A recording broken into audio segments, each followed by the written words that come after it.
Bagaimana perasaan Anda jika ada orang di sekitar Anda yang batuk secara sembarangan?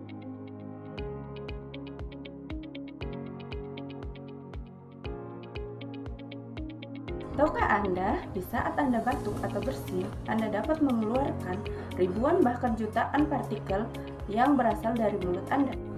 Oleh karena itu, sebaiknya kita melakukan etika batuk secara baik dan benar untuk menghindari terjadinya penularan penyakit.